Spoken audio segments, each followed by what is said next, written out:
krone blink. Ons kan dan na die woord van die Here toe gaan. Ons lees vanaand 1 Korintiërs 3. 1 Korintiërs 3 vanaf vers 8.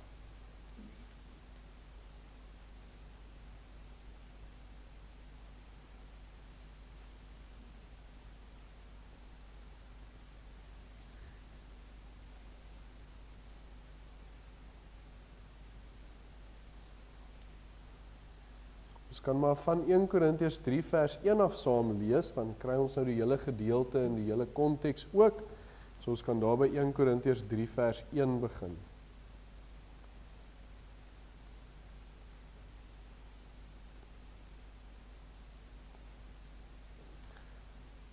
Kom ons lees saam. En ek, broeders, kon met julle nie spreek soos met geestelike mense nie, maar met vleeslike, soos met klein kinders in Christus.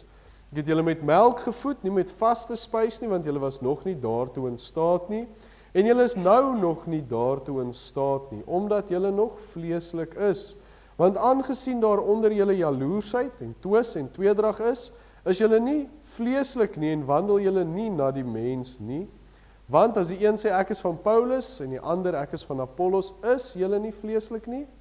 Wie is dan Paulus dan en wie Apollos anders as dienaars deur wie julle gelowe geword het en dit soos die Here aan elkeen gegee het. Ek het geplant, Apollos het nat gemaak, maar God het laat groei. So is dan hy wat plant of hy wat nat maak niks nie, maar God wat laat groei. Maar hy wat plant en hy wat nat maak is een, maar elkeen sal sy eie loon volgens sy eie arbeid ontvang. Want ons is medewerkers van God, die akker van God, die gebou van God is julle. Volgens die genade van God wat aan my gegee is, het ek soos 'n bekwame boumeester die fondament gelê. En 'n ander bou daarop, maar elkeen moet oppas hoe hy daarop bou. Want niemand kan 'n ander fondament lê as wat daar gelê is nie, dit is Jesus Christus. En as iemand op die fondament bou, goud, silwer, kosbare stene, hout, hooi, stoppels, elkeen se werk sal aan die lig kom, want die dag sal dit aanwys, omdat dit deur vuur openbaar gemaak word. En die vuur sal elkeen se werk op die proef stel, hoe danig dit is. As iemand se werk bly staan wat hy daarop gebou het, sal hy loon ontvang. En as iemand se werk verbrand het, sal hy skade ly, alhoewel hy self gered sal word, maar soos deur vuur heen. Weet julle nie dat julle 'n tempel van God is en die Gees van God in julle woon nie? Kom ons lees net tot daar en dan sal ons so oor die gedeelte gesels. Ons gaan nie weer bid nie, ek het nou reeds aan die begin sommer die gebed vir ons gedoen. So ons gaan reguit na die woordverkondiging toe en ons praat so oor 2 Korintiërs 3, 2 Korintiërs 5. Ons praat oor Openbaring, want ons is terug so by die wederkoms gebeure.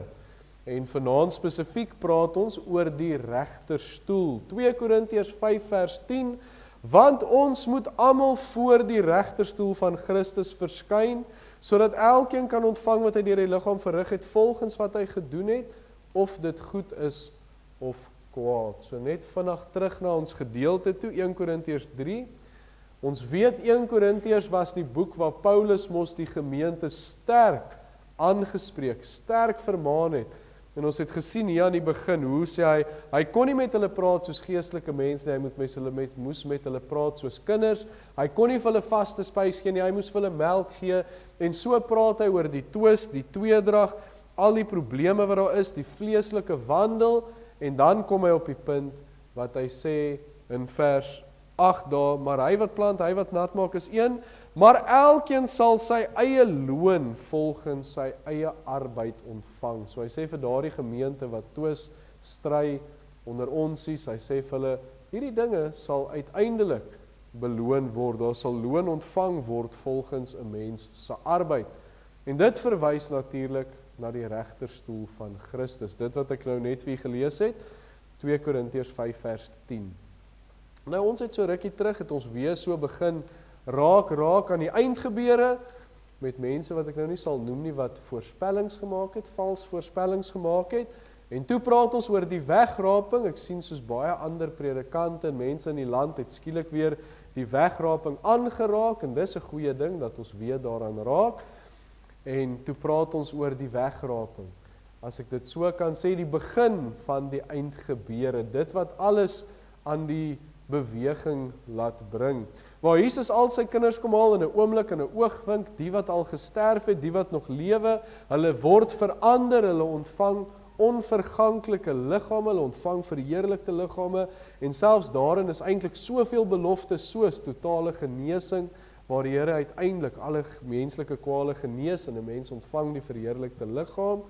Maar dan kom 'n mens by die volgende stap in hierdie program. Maar ons het nie net daaroor gepraat nie.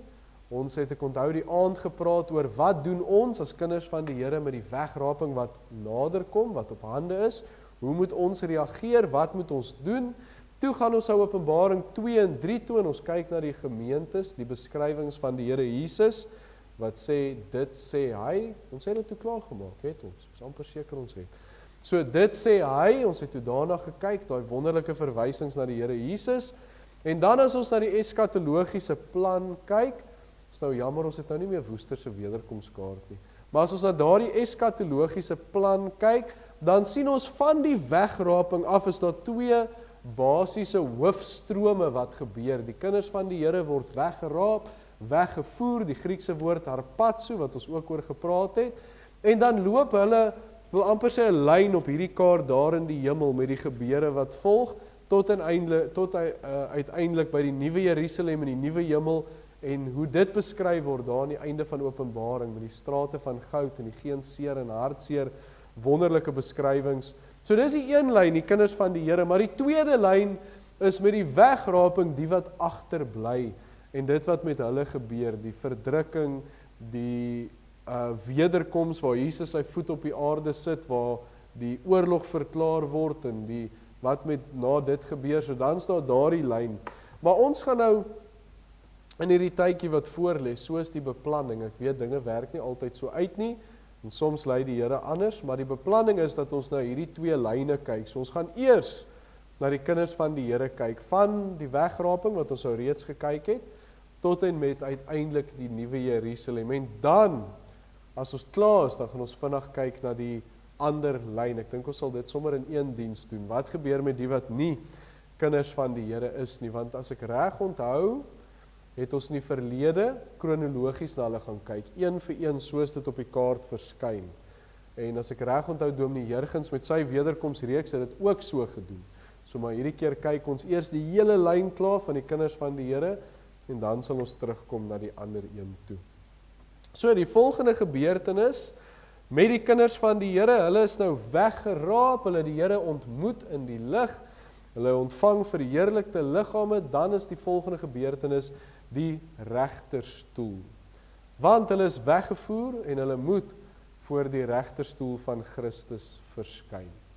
Nou ek het vanmiddag so vinnig, toe ek nou klaar voorberei het, toe gaan ek daar op Tannie Google en ek vra vir haar, gee asseblief my 'n foto van 'n bema, want dis mos nou waarop dit neerkom, dis 'n bema regterstoel hierdie, dis 'n platform gewees, waarop skeieregters atlete beloon het, so dis 'n tipe van 'n beloningsstoel. En toe het ek op so 'n prentjie afgekom, die bema van Korinte, wat eintlik maar net 'n verhoogie is, 'n lang verhoog, en dan sou die regter nou bo sit, en die mense sou nou onder op die platform daar kom, en dan sou hy nou die belonings uitdeel. So eintlik nogal baie soos die manier wat ons dit hier het met die preekstoel en die platform voor. So, dis min of meer hoe dit sou lyk, 'n regterstoel in daardie tyd. 'n Beloningsstoel, en ons het ook gesien waar ons gelees het, daar sal loon ontvang word volgens die arbeid. So, beloningsstoel. In die gedeelte wat ons saam gelees het, sê dit Christus is die fondament, op hierdie fondament word gebou, daar word verwys na goud, silwer, kosbare stene, daar word verwys na hout, hooi en stoppels. Die vuur kom, dit sal die werk op die proef stel. As dit bly staan, ontvang die persoon loon, as dit nie staan nie, gaan die persoon skade ly. So ons het al in die verlede na dit gekyk, ek kan nou nie presies onthou hoe lank terug nie, maar ons gaan nou nie fokus op die goud, silwer, kosbare stene en die hout, hooi en stoppels nie, maar ons kyk meer na die regterstoel van Christus, daar waar die werk op die proef gestel word. So, dit laat ons dink, ons as kinders van die Here se werk gaan op die proef gestel word. Nou dis so mooi, Paulus sê, hy praat van alles wat hy gedoen het voor sy redding, voor sy bekering, daar op die pad na Damaskus, en dan sê hy, dit wat gebeur het voor sy redding, het in onkunde gebeur. So hy skryf dit basies af, dit was onkunde, hy het nie geweet dat dit wat hy gedoen het verkeerd is nie, maar na sy ontmoeting met die Here Jesus, op die pad van Damaskus, waar die lig hom omring het, en hy hoor die stem van die Here, van daardie dag af het hy daardie onderskeidsvermoë deur die Here gehad, hy het geweet wat reg is, hy het geweet wat verkeerd is, en vir daardie mense, kinders van die Here, hulle werk word op die proef gestel, so dit wat ons voor ons redding gedoen het, hartseer soos dit baie keer is, en ek weet baie mense hou vas daaraan, en voel skuldig daaroor, ek het nou onlangs met iemand gepraat, wat gesê het, maar die dinge wat hulle gedoen het, maar Paulus sê dit was in onkunde gewees, maar as kinders van die Here, die werk wat ons doen, dit gaan op die proef gestel word, die woord sê wat ons deur die liggaam verrig, en ek dink hy stel dit nogal baie duidelik, ons fokus baie keer nie op die woorde wat gebruik word nie, maar die woorde wat hy hier gebruik, deur die liggaam verrig, die arbeid wat gedoen word, hoe as 'n mens na ons lewenswandel kyk, dit wat ons deur die liggaam verrig. Verder in ons skriflesing, sê Paulus, ons is medewerkers van God, so deur die liggaam verrig, ons het arbeid, ons het medewerkers, so die werk wat ons doen, word op die proef gestel, en daarin lê vir ons 'n baie groot verantwoordelikheid. En dit is wat ons as kinders van die Here moet weet, dit is wat ons, as ons aan die regterstoel dink, moet ons eerste gedagte wees, dit wat ek doen, gaan eendag daar beloon word, die werk wat ek vir die Here doen, want ja, baie keer in hierdie lewe word die werk wat ons doen vertrap, baie keer in hierdie lewe word ons weggewys, baie keer in hierdie lewe word daar miskien dinge vir ons toegesnou as ons met iemand wil praat, of dit gaan nie altyd maklik hier nie, maar dit wat ons hier op aarde doen, gaan daar beloon word, maar die teenkant, hier waar ons gemaklik wil wees, en miskien nie met iemand wil praat nie, nie iets wil doen nie, eerder terugsit in my gemaksone, daarvoor gaan ek eendag skade ly, want daar moes ek vir die Here werk, daar moes ek iets vir die Here beteken, maar ek het eerder teruggesit. Dit laat my dink aan die gelykenis van die talente, die slegte arbeider wat die loon eerder gaan wegsteek. Ek sit eerder terug in my gemaksone, ek wil eerder nie iets doen nie. So daarom moet ons kyk na hierdie twee kante, hierdie twee pole. Gaan ek iets vir die Here doen? Gaan ek die goeie getroue werker wees wat eendag beloon word? Of gaan ek soos daai slegte arbeider wees wat eendag gaan skade ly? En dis 'n vraag wat ons vir onsself moet vra. Die woord is redelik reguit daaroor, en dis nie altyd maklik om oor hierdie goed te praat nie, dis nie altyd maklik om dit te preek nie, maar die woord is baie duidelik daaroor. So ons as kinders van die Here moet kyk, hoe leef ons vir die Here, moet kyk, hoe werk ons vir kinders vir die Here, want ons gaan eendag voor ons Here staan. So, ons gaan net so vinnig vanaand kyk na die dinge rondom die regterstoel. Ek dink toe ons die wegraping hanteer het ons ook gepraat oor die tyd, die plek, hoe dit gebeur, wanneer dit gebeur, al hierdie dinge. So ons gaan baie aan dieselfde manier na die regterstoel kyk. En die eerste daarvan is, as ons tydlyn wil regkry, ons kyk na die tyd van die regterstoel. Lukas 14 vers 14, en jy sal gelukkig wees, omdat hulle niks het om jou te vergeld nie, want dit sal jou vergeld word in die opstanding van die regverdiges. So dit praat weer van die vergelding, die loon. Hy sê, wanneer gaan dit gebeur? By die opstanding van die regverdiges. So die Here Jesus is hier self weer aan die woord, en hy sluit hierdie gelykenis af deur te praat van 'n man wat arm, vermink, krepeel, blinde mense moet nooi vir ete, en hy gaan verder en hy sê, dit sal hom vergelde word by die opstanding van die regverdiges. So die loon word ontvang, dit wat hierdie man in die gelykenis deur die liggaam verrig het, sal uiteindelik by die opstanding van die regverdiges beloon word. So as ons dit nou sê, dan vra ons, wanneer is die opstanding van die regverdiges? Want hy's nou hierso gee hy vir ons die Bybel, hy plaas 'n tydlyn daarop, hy sê vir ons wanneer dit gaan gebeur, maar nou moet ons dit in die kronologiese plan kom sit. Wanneer gaan die opstanding van die regverdiges wees? Wanneer is die regterstoel? As ons teruggaan na die skrif toe, kan ons sien wanneer is die opstanding van die regverdiges. 1 Tessalonisense 4 vers 16, want die Here self sal van die hemel neerdal met 'n geroep, met die stem van 'n aartsengel, met die geklank van die basuin, en die wat in Christus gesterf het, sal eerste opstaan. So ons weet mos 1 Tessalonisense 4 vers 16 en 17 is wegraping. So dit gebeur by die wegraping wat die regverdiges sal opstaan. Wanneer die Here Jesus aarde toe kom en hy kom haal sy kinders, die wat reeds gesterf het en die wat nog lewe, dan sal die regterstoel plaasvind. So een uitstaande ding wat ons as kinders van die Here vandag weet van die wegraping is, wat ons baie oor gepraat het met die uitlatings wat gemaak is, ons weet nie wanneer dit gaan gebeur. 1 Tessalonisense 5 vers 2, julle weet self baie goed, die dag van die Here kom soos 'n dief in die nag. Ons weet nie wanneer dit kom nie. Ons weet hy kom, ons weet dis om die draai, ons sien die tekens, want die woord gee ook vir ons duidelik tekens, en die woord sê ons moet gereed wees, maar ons weet nie wanneer dit gebeur nie. En so ook met die regterstoel, omdat die regterstoel direk na die wegraping plaasvind, moet ons reg wees daarvoor. Ons moet weet, die dag as daai basuin blaas en die Here kom haal ons, gaan ons voor die regterstoel van Christus staan. So daarom moet ons altyd reg wees. Die tyd kan ons nie bepaal nie, maar dis direk na die wegraping en ons moet altyd reg wees. Dan die plek, en dis nou nogal interessant, 1 Tessalonisense 4 vers 17, as ons nou weer die wegraping inbring, en die tydlyn, daarna sal ons wat in die lewe oorbly, saam met hulle in wolke weggevoer word die Here tegemoet in die lig. En so sal ons altyd by die Here wees. So as ons nou in gedagte hou die regterstoel direk na die wegraping, dan kan ons mos weet waar dit gebeur. Waar ons die Here tegemoet gaan in die lig. Die regverdiges, die geredde mense wat met die wegraping gaan, ontmoet die Here in die lig, en daarna gaan ons in die hemel 'n bruilofsfees vier saam met die Here Jesus Christus. In Openbaring beskryf dit so mooi. Hy praat van die 24 ouderlinge wat die kerk voorstel, wat hulle krone voor die Here se voete neergooi en waar hulle dan die Here loof en prys vir wie hy is. Maar dan is die loon klaar ontvang, want hulle gee die krone reeds vir die Here. Hulle loof hom klaar. So dit gebeur tussen hierdie gebeure. Dit gebeur tussen die wegraping en die bruilofsfees gebeur dit. So die enigste redenasie wat ons kan hê is dan dat dit in die lig sal wees. 2 Korintiërs 5 vers 1 tot 8 sê dat die gelowige uit die liggaam sal uitwoon en by die Here sal inwoon. So in die teenwoordigheid van die Here.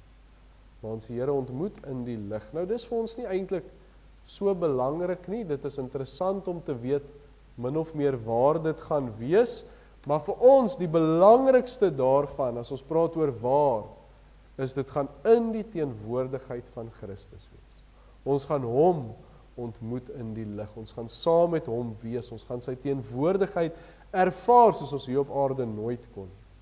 En dan sê Johannes 14 vers 13, en as ek gegaan het en vir julle plek berei, kom ek weer na julle toe en sal julle na my toe neem, sodat julle kan wees waar ek is.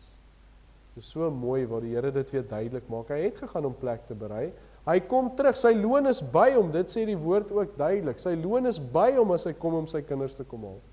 En dan kom haal hy sy kinders. So die wonderlike voorreg hier is, ons gaan in sy teenwoordigheid wees. Die bruilofsmaal gaan saam met hom wees. Maar ons gaan ook voor hom moet staan met die regterstoel. So daarom moet ons voorbereid wees om in die teenwoordigheid van die Here Jesus in te beweeg, om reg te wees.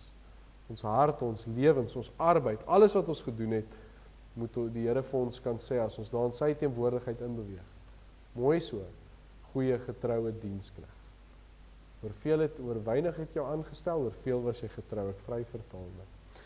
Maar dan, natuurlik by enige regterstoel, as ons nou kyk na die bema en kyk na die historiese regterstoel, was daar mos 'n regter gewees, daar was 'n persoon wat bo gestaan het, daar was 'n persoon wat beloon het, wie ook al daardie persoon was in daardie tyd, maar so is daar 'n regter by die regterstoel. Nou vir ons, 2 Korintiërs 5 vers 10, want ons moet almal voor die regterstoel van Christus verskyn. Hy sê baie duidelik, die regterstoel van Christus. Hy sal die regter wees. Romeine 14 vers 10, maar jy, waarom oordeel jy jou broeder, of ook, waarom verag jy jou broeder, want ons sal almal voor die regterstoel van Christus gestel word. Nou dit gee vir ons daai beeld van wie die verhoog met die regter, met die platform onder, met die mense wat voor hom verskyn. Die Here Jesus is die een onder wie die toetsing sal geskied. Die Here Jesus is die een wat beloon. En ons niemand beter as hy om dit te doen nie, want ek weet nie wie van u het saam die kruis of die Jesus film gekyk nou met die vakansie Bybelskool nie. En as mense dit sien wat weer daar gebeur het, dan besef ons watter groot prys het die Here Jesus betaal sodat sondaars gered kan word. 'n Mens besef, hy het sy vlees gegee, sy bloed het gevloei sodat mense gered kan word. So hy moet dan die regter wees. Wat mense met die lewe doen, wat hy vir hulle gee, om ook daarvoor te beloon. Dit gaan nog verder. Alle oordeel is deur God aan Jesus gegee. Johannes 5 vers 22. Want die Vader oordeel ook niemand nie, maar het die hele oordeel aan die Seun gegee. Hy is die regter. So nou, net om dit weer na ons toe te bring. Die Here Jesus het vir ons die prys gedra. Ons weet dit, ons ken die evangelie. Jesaja 53 vers 5, hy is terwille van ons oortredinge deurboor, terwille van ons ongeregtighede is hy verbrysel, die straf wat vir ons die vrede aanbring was op hom, deur sy wonde het daar vir ons genesing gekom. Hy het vir ons die prys betaal, hy het vir ons die nuwe lewe gegee. 2 Korintiërs 5 vers 17, as iemand in Christus is hy 'n nuwe skepsel. Die ou dinge het verbygegaan, alles het nuut geword. So hy wat die prys betaal het, hy wat die nuwe lewe gee, hy wat vrug laat dra, hy wat die wynstok vir die lote is, hy wat die een is wat hierdie pad met ons stap, wie beter om eendag op daardie regterstoel te staan en vir ons te sê, mooi so, goeie getroue diensknegt. Of natuurlik om skade te ly, want hy gee vir mense lewe en dit word nie tot eer van hom gebruik nie. Maar dit gaan ons nie oor uitbrei nie, ons vertrou dat dit nie ons sal wees nie, maar ons wil goeie getroue diensknegte wees. Maar hy gaan die regter wees. Dan die oordeel by die regterstoel, en dit is ons tweede laaste gedagte wat ons so vinnig na gaan kyk, die oordeel. 1 Korintiërs 3 vers 13, elkeen se werk sal aan die lig kom, want die dag sal dit aanwys, omdat dit deur vuur openbaar gemaak word, en die vuur sal elkeen se werk op die proef stel, hoe danig dit is. So dat ons weet, ons het die woord werk, ons het die woord arbeid, ons het al hierdie woorde medewerkers van die Here Jesus, so dit alles kom neer op dit wat gedoen word, die werk wat ons verrig, die aksies wat ons het, die woorde wat ons met mense deel. En dan praat hy, vergelyk het met goud, silwer, kosbare stene, die goeie wat 'n mens doen, die wonderlike wat iets vir die Here beteken, maar dan ook die hout, hooi, stoppels, wat die slegte werk insluit. En hy praat hier van gereddes, want natuurlik, voor 'n mens gered word, soos Paulus sê, dis onkunde, dis voor jou redding, dis voor jy die Here Jesus vergifnis gaan vra, dis voor 'n mens die prys daarvoor gaan ontvang het by die Here Jesus se voete. Maar nou as geredde, dit wat ek doen, dit word beoordeel. Romeine 14 vers 10 praat van iemand wat sy broeder oordeel, verag wat slegte werk is. En dan sê die gedeelte, daarom gaan hy voor die regterstoel van Christus verskyn.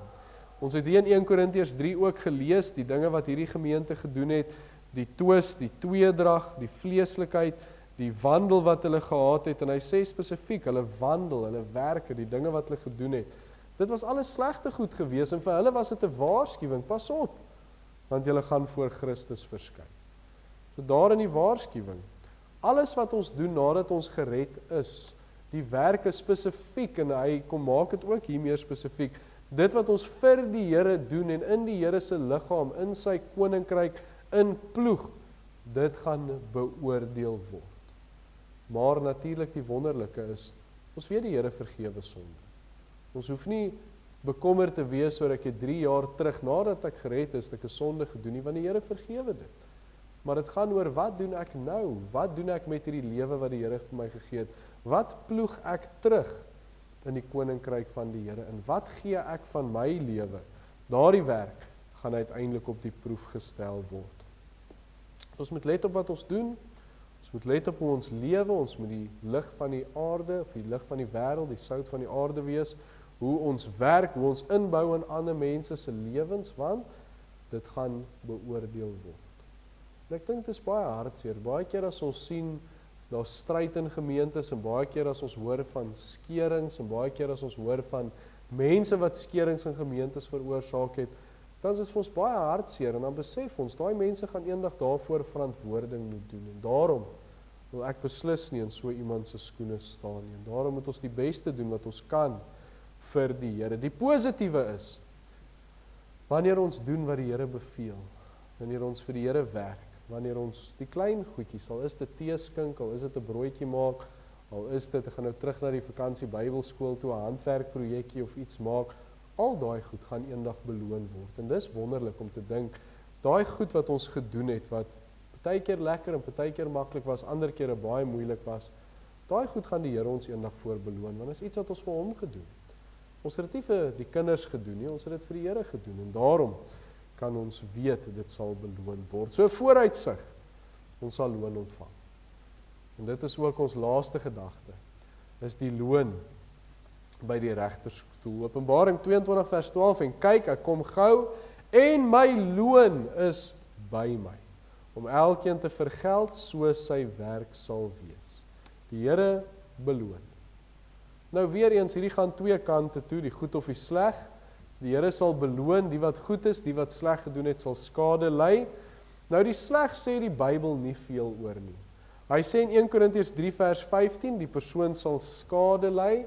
Ons weet nie wat dit is nie, ons weet nie, party mense sê, hulle dink dit is die vernedering, om voor Christus te staan, en hy sê vir jou, kyk wat het ek vir jou gegee, wat het jy daarmee gedoen? Ander sê weer die krone wat 'n mens ontvang, wat hulle voor die Here gaan gooi, en hom net aanbid as die lam wat geslag is. Jy gaan nie iets hê nie, maar dis moeilik om te sê.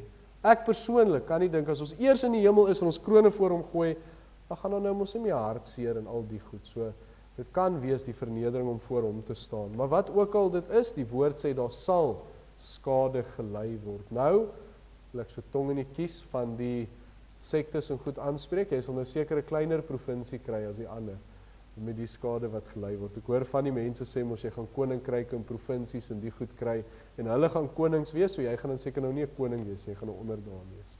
Maar in elk geval so, daar word beloon, en Openbaring 4 vers 10, dis waar daai gedeelte staan, val die 24 ouderlinge neer voor hom wat op die troon sit, en aanbid hom tot in alle ewigheid, en werp hulle krone voor die troon van die Here, so hulle aanbid hom.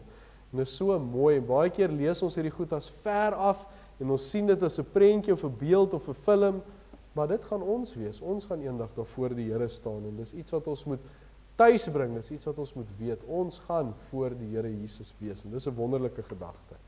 Maar die goeie nuus is, daar gaan loon wees. Nou ek het al vir u die 5 krone genoem, weereens, daar's verskillende krone wat in die Bybel genoem word, wat mense nou maar net 'n woord bykom sit het, of 'n benaming. Die eerste, die sielewennerskroon, 1 Tessalonisense 2 vers 19, want wie anders as julle is ons hoop, of blydskap, of kroon van roem in die teenwoordigheid van ons Here Jesus Christus, by sy wederkoms. So Paulus praat van die wat hy die evangelie aan verkondig het, hy praat van die gemeente, en hy sê, hulle gaan die sielewennerskroon ontvang, omdat hulle die evangelie uitgedra het. Dan die geestelike wedloperskroon, of party noem dit die onverwelklike kroon, 1 Korintiërs 9 vers 24 en 25, weet julle nie, dat die wat op die baan hardloop, wel almal hardloop, maar dat een die prys ontvang nie, hardloop so, dat julle dit sekerlik kan behaal. Elkeen wat in 'n wedstryd deelneem, onthou hom in alles, hulle nogal om 'n verwelklike kraans te ontvang, maar ons 'n onverwelklike. So hy praat van 'n onverwelklike kraans wat ons gaan ontvang. As ons geloof behoue bly, volhard tot die einde toe, Dan die herderskroon of die kroon van heerlikheid, 1 Petrus 5 vers 4, wanneer die opperherder verskyn, sal julle die onverwelklike kroon van heerlikheid ontvang. So hy praat van mense in leiersposisies, ouderlinge, diakens, en enige iemand in 'n sendingposisie of so ensovoorts, leiersposisies. So dis hoekom die woord ook sê, dis mos nou 'n amp om na uit te sien, 'n mens kan 'n kroon daarvoor ontvang. Dan die kroon van die lewe of die martelaarskroon, dink dis die kroon wat ons nie graag sal wil hê nie, maar ek dink die wat dit ontvang, dit gaan vir hulle ook wonderlik wees. Die martelaarskroon, vrees vir niks wat jy sal ly nie, so Openbaring 2 vers 10, kyk, die duiwel gaan sommige van julle in die gevangenis werp, sodat julle op die proef gestel kan word, en julle sal 10 dae lank verdrukking hê, wees getrou tot die dood toe, en ek sal jou die kroon van die lewe gee. So hierdie kroon is vir kinders van die Here, wat deur marteling moes gaan, of selfs deur marteling gesterf het.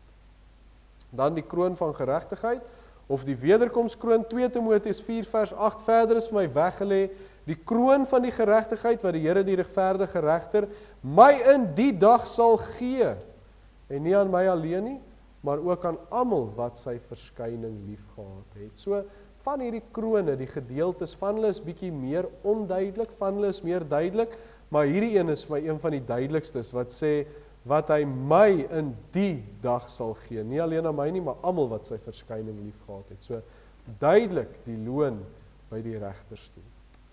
So dit was kortliks, dink ek het baie inligting in 'n baie kort tydjie probeer oordra, maar dit is die regterstoel van Christus. Ons weet wanneer dit gaan plaasvind, direk na die wegraping, ons weet nie wanneer dit gaan wees nie, ons moet reg wees daarvoor, ons weet dit sal in die lig wees, in die teenwoordigheid van die Here Jesus, en hy gaan die regter wees, hy het vir ons aan die kruis gesterf, hy het vir ons die nuwe lewe gegee, hy gaan oordeel wat ons met die nuwe lewe doen, en verder sal daar loon wees, of skade gelei word. Ons weet nie regtig wat die skade is nie, maar die loon kan ons duidelik die krone in die woord sien.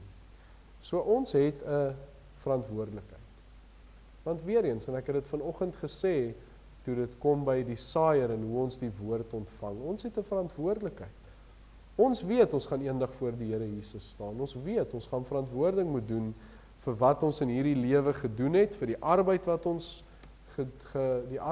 gearbei het, vir die werk wat ons gedoen het, die medewerk wat ons in die woord of in die kerk van die Here gedoen het.